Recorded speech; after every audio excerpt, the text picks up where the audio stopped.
Bonjour les excellents, dans cette vidéo hors série, la démonstration d'une astuce que j'ai vue sur TikTok et que je trouve intéressante, quoique un peu limitée. On va voir ça ensemble et c'est parti tout de suite.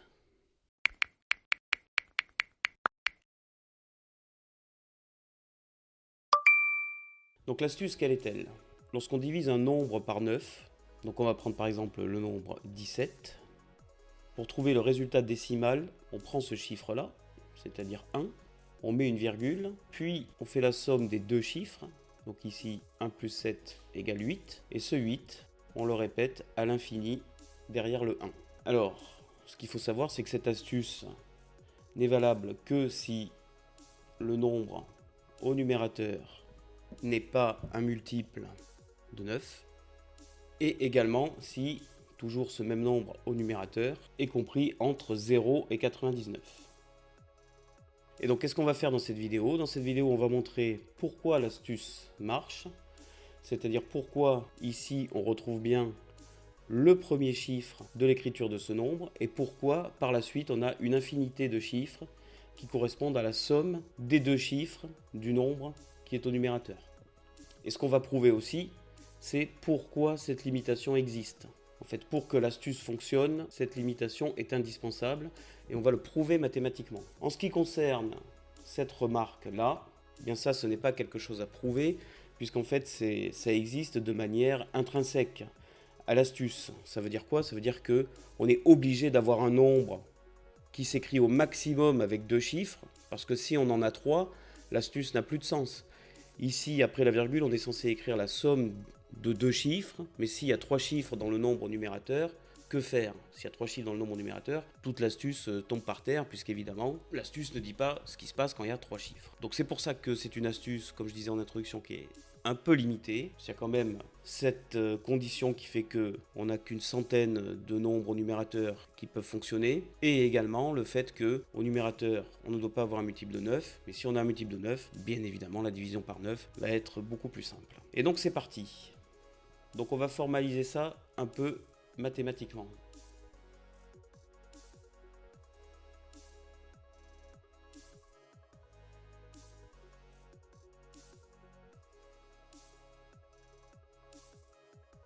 Voilà, donc soit un entier n tel que n est compris entre 0 et 99, soit l'écriture décimale de n égale alpha bêta, alors cette barre ici au-dessus et le petit 10 à côté signifie que alpha bêta c'est l'écriture décimale de n, c'est-à-dire c'est l'écriture de n en base 10.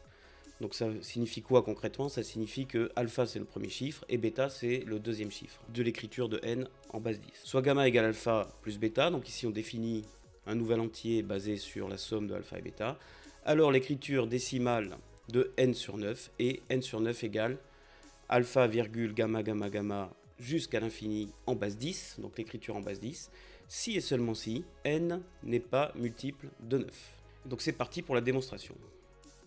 Alors on va commencer par reformuler les hypothèses. La deuxième hypothèse, c'est que n a cette écriture décimale. Et donc ça, on peut le reformuler en disant que n s'écrit 10 alpha plus bêta.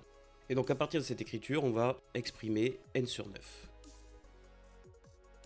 Donc n sur 9, on peut l'écrire comme 10 neuvième alpha plus 1 neuvième bêta. Alors on va s'intéresser à 10 neuvième. Que vaut ce quotient? Bon, si vous prenez une calculatrice, vous voyez que ça fait 1,1111, etc.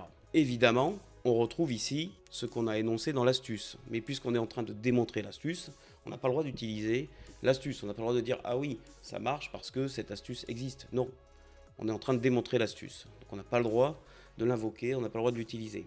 Donc on va réfléchir à ce qui se passe en fait avec ce quotient. Alors ce quotient, on va un peu le transformer pour comprendre pourquoi il s'écrit comme ça. Donc 10 neuvième, on peut dire que c'est 10 sur 10 moins 1. Au dénominateur, on peut factoriser par 10. Et maintenant qu'on a factorisé par 10, on peut simplifier par 10 au numérateur et au dénominateur. Alors, ici, on va être obligé d'invoquer quelque chose qu'on voit habituellement, je dirais en bac plus 2. Les gens de bac plus 2 reconnaissent ici la somme d'une série géométrique. Siri, j'ai dit série géométrique, j'ai pas dit série géométrique. Alors pour ceux qui sont en terminale, vous avez vu la somme d'une suite géométrique. Donc si Sn c'est U0 plus, etc. jusqu'à Un, Sn s'écrit U0 fois 1 moins Q puissance n plus 1 sur 1 moins Q, bien évidemment avec Q différent de 1. Et si on fait la limite, lorsque n tend vers plus l'infini de Sn, U0 fois 1 sur 1 moins Q, si et seulement si, valeur absolue de Q est strictement inférieure à 1. C'est d'ailleurs la seule condition pour que cette limite converge, enfin pour que la suite Sn converge. Sinon, ça peut tendre vers plus l'infini ou bien pas de limite. Enfin, vers un infini, disons, ou alors pas de limite. Et bien là, on retrouve ici quelque chose de très similaire, 1 sur 1 moins Q, 1 sur 1 moins 1 dixième. Et en fait, c'est ce qu'on appelle la somme de la série géométrique, ici, de raison 1 dixième. Et donc en fait, c'est, si on reprend le parallèle, c'est la somme pour i allant de 0 à plus l'infini des termes de la suite géométrique, c'est-à-dire q puissance i. Alors évidemment, cette série, appelée série géométrique, ce terme-là, qui va jusqu'à plus l'infini, converge si et seulement si valeur absolue de q est strictement inférieure à 1. Ici, on a q égale 1 dixième, et donc valeur absolue est bien strictement inférieure à 1. Donc, cette série converge, et sa somme, c'est-à-dire son résultat, vaut 1 sur 1 moins 1 dixième. Donc avec ce bagage de bac plus 2, on en déduit que 10 sur 9, qui je le rappelle est égal à 1 sur 1 moins 1 dixième, est égal à somme pour i allant de 0 à plus l'infini de 1 dixième puissance i, qu'on peut réécrire de cette façon-là, 1 sur 10 puissance i. Donc revenons à notre quotient n sur 9. On a dit donc 10 sur 9 alpha plus 1 sur 9. Alors 10 sur 9 alpha, eh bien on peut remplacer 10 sur 9 par la somme de notre série entière. Et on peut effectuer une petite transformation au niveau du bêta. Bêta fois 1 sur 9, on peut écrire que c'est bêta sur 10 fois 10 sur 9. Dans quel but? Dans le but de faire apparaître à nouveau ce 10 sur 9 qu'on va pouvoir remplacer. Ici, on a donc alpha en facteur d'une somme et bêta sur 10 en facteur d'une somme. Donc on va faire rentrer ces facteurs à l'intérieur de la somme. C'est le même principe que développer une expression. On va retravailler un petit peu le second terme.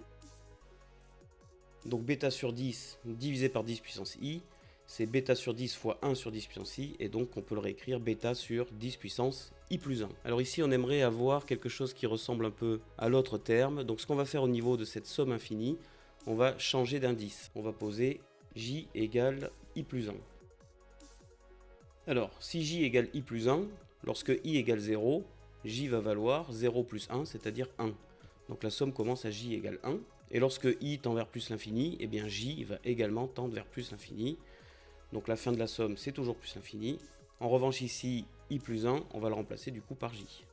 D'ailleurs, maintenant que c'est écrit sous cette forme, j étant une variable muette, on va le renommer i. Donc la différence avec la première somme, c'est que celle-ci commence à 0 et celle-ci commence à 1. Alors, une fois qu'on a ça, le but, ça va être d'essayer de rassembler ces deux sommes. Alors on va pouvoir les rassembler sans problème pour tous les termes qui se correspondent. Mais cette somme-là a un terme de plus, le terme pour i égale 0. Donc on va l'extraire. C'est-à-dire que le alpha sur 10 puissance 0, on le met à part de la somme, ce qui fait que dans notre somme, on va commencer maintenant à 1. Alors 10 puissance 0, ça vaut 1, donc ici on a alpha, plus, et maintenant on va mettre en commun ces deux sommes. Ces deux signes sommes. Et au numérateur, on aura alpha plus bêta, puisque les deux fractions ici sont déjà au même dénominateur, 10 puissance i. On peut poser gamma égale alpha plus bêta, et on obtient que notre quotient n sur 9 est égal à alpha plus somme pour i allant de 1 à plus l'infini de gamma sur 10 puissance i. Alors, ça c'est très bien, mais ça veut dire quoi? On va pouvoir réécrire un petit peu. Le 1 sur 10 puissance i, on va le remplacer par 10 puissance moins i. Ça veut dire que le premier terme, ici on a 10 puissance moins 1. Un truc qui peut être intéressant en maths, c'est d'expliciter un peu cette somme pour comprendre ce que ça fait. Donc avec i égale 1, ça veut dire on a gamma fois 10 puissance moins 1, c'est-à-dire 0,1. Avec i égale 2, gamma fois 0,01. Avec i égale 3, gamma fois 0,001. Etc. jusqu'à l'infini, avec ce 1 qui se décale de plus en plus vers la droite dans l'écriture décimale. Et donc ça veut dire que on obtient le fait que ce nombre-là s'écrit sous la forme alpha, virgule, gamma, gamma, gamma, gamma, dans l'écriture décimale en base 10. Donc ici, on vient de démontrer le cœur de l'astuce. Mais le but était de démontrer que ça fonctionne si et seulement si n n'est pas un multiple de 9. Donc déjà, on voit que ça fonctionne, a priori. Et donc maintenant, on va étudier les limitations, en fait, de cette astuce. Les limitations, ça peut être quoi? Alors si on dit que ça, c'est l'écriture décimale. Si ça, c'est l'écriture décimale, ça veut dire que ceci fonctionne si et seulement si le nombre gamma est compris entre 0 et 9. Puisque dans une écriture décimale, tous les éléments doivent être compris entre 0 et 9, par définition de l'écriture décimale. Alors, gamma compris entre 0 et 9, ça veut dire quoi? Ça veut dire de deux choses l'une. Soit gamma égale 9, soit gamma est compris entre 0 et 8. Et pourquoi on sépare le cas gamma égale 9? Eh bien parce que gamma égale 9, ça va nous donner quelque chose de particulier. En effet, gamma, c'est alpha plus bêta. Alpha et bêta sont les deux chiffres dans l'écriture décimale du nombre n.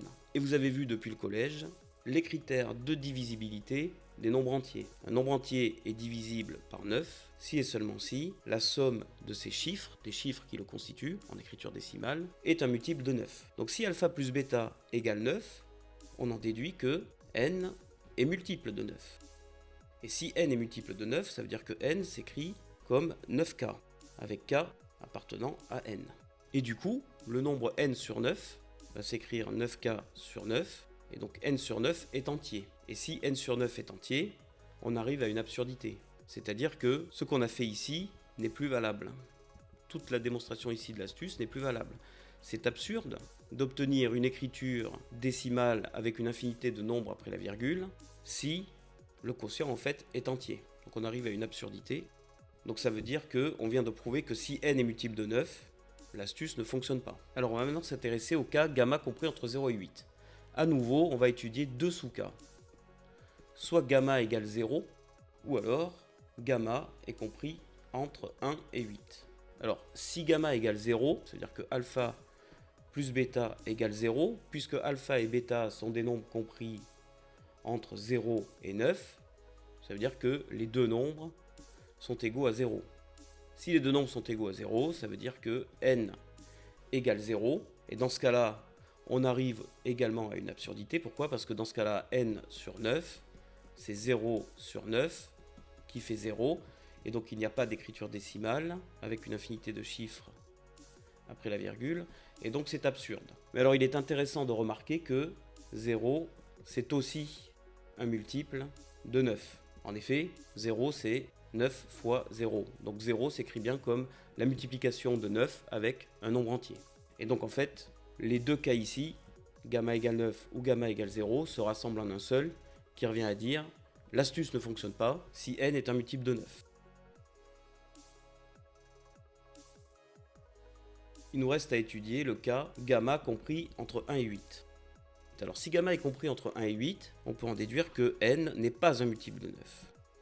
Si n n'est pas un multiple de 9, alors la fraction n sur 9 va bien être de forme décimale, et donc avec un nombre de chiffres infini après la virgule. C'est bien ce qu'on a trouvé dans l'astuce. Et donc dans ce cas-là, l'astuce fonctionne.